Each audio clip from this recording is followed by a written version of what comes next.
What's the difference between type 1 and type 2? Type 1, there's no insulin, not much of insulin resistance. Insulin deficiency.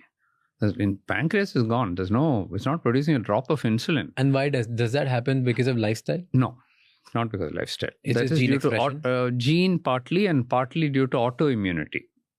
The body's immune mechanism suddenly turns around. It's like Indira Gandhi's bodyguard shooting her, So your body sees the pancreas and thinks it's a foreign body. That's called autoimmunity. Immunity is against corona or something else, and that's how it should be. Bacteria, it should be fighting that. It suddenly gets confused and sees your pancreas and says, there's an invader there, let me go and attack it. And it'll start attacking. That's called autoimmunity. It'll kill every cell in the body. And it has no reason or no specific it can be a trigger. Be triggered by a virus or something like that, but usually there is a genetic predisposition, not from the father, mother, not that kind of gene, but you have certain HLA patterns, just like you have blood groups. There are HLA groups. So if you have certain HLA groups, DR3, DR4, those are the people in whom this autoimmunity will go wrong. And there are many diseases like that. Arthritis, ankylosing spondylitis. There are many other diseases also. But does it have anything to do with, let's say, tension, lifestyle, sleep, obesity? Not for type 1. That's more for type 2. Type 1 can't do anything about it. Now pumps have come. So you can have AI-driven pumps have come. So if you wear them, the pump takes care of your sugar. All the 4 injections are gone. The pump will find out your own blood sugar level and give you the right amount of insulin without low sugar, without high sugar. Oh, you don't have to set it? The pumps usually are the ones where you have to set it. No, you don't have to set also, because the AI is built in. AI will find out your blood sugar and it will inject the right amount of insulin like autopilot. But is it risky? No, not at all. Because what if technology, one error, one bug, and then it just pumps more? So good it has become. But what if just one bug and it gives you 2 points extra? You can test your sugar and you can... So far it has not happened. I don't know of anyone in whom it has actually failed. Thousands and thousands of patients, millions actually now on this. The technology is so good. It took about 7 years of research before it was marketed. They tested everything possible. AI has become so good. It's better than human. So good. So the manual feeding which you had to do with the machine is gone now. Yeah, that is the older versions. That's all gone. How expensive is the new machine now? Expensive. So because only 1 or 2 companies make it, it's about 6.5 lakhs for the pump. But even then it changes your life if you can. Somebody can. So 6.5 lakhs, and then there's a running cost of all the tubing and all you have to get about 20,000 rupees a month. And how much would a previous generation pump would cost, where you have to do manual feeding? 2 lakhs. So from there it's gone up. Cost of maintenance would be 15,000, 20,000. Yeah, it might have been 10, 15, now it may be 20. So that's not gone up much. The pump cost has gone up. So what we are doing there is we are trying to make it in India. We're working in the Institute of Science. We're working with 2 different groups. And I'm on the board of Indian Institute of Science. I'm the governing council of Indian Institute of Science, Bangalore. So I go there, I sit with the scientists, trying to make it. They're coming up with protocols. But what they now produce, probably this year or next year, definitely they'll come. I think the end of this year they'll come. But it's an older version, like the setting and all that they have come to now. They're saying within a year, so within a year or 2, they're saying they can make this. Once they make this, they'll go to the AI thing and they can do it. Then they'll bring it probably for 1 lakh rupees or something. That's what you're working for. Got it. So coming back to now type 2.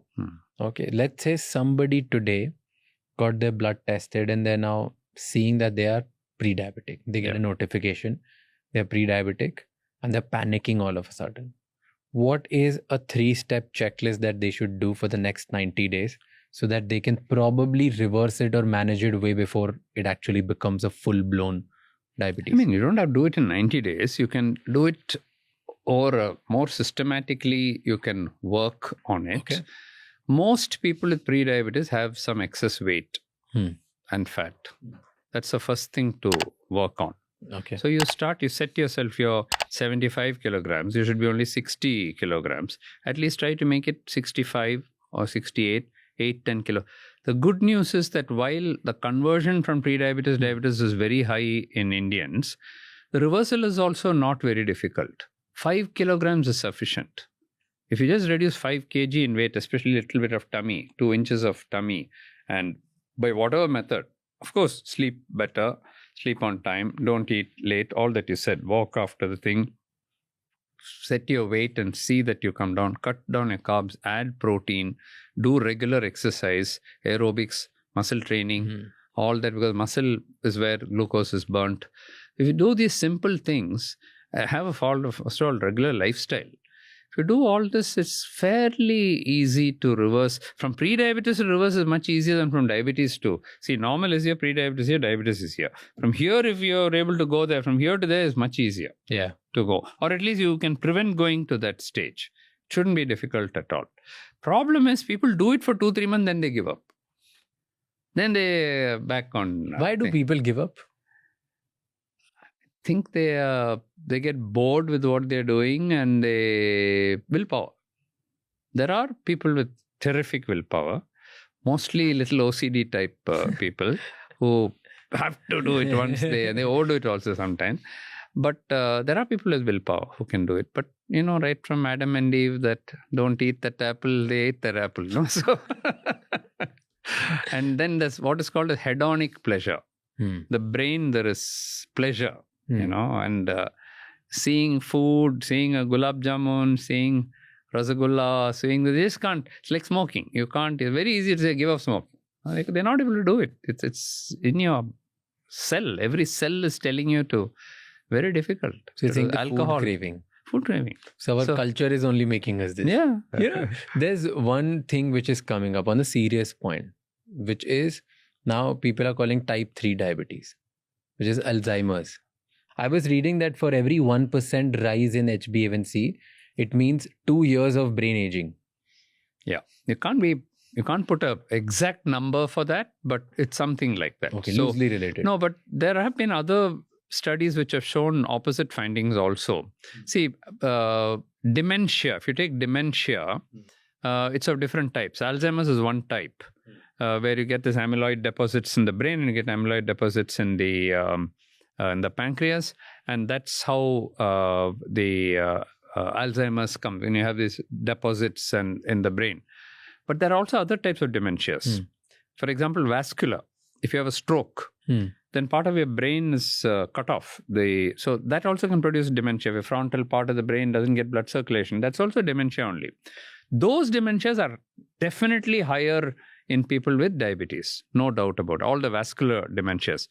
There have been some studies which are saying that Alzheimer's may be actually less in people with diabetes because they are controlling all the risk factors.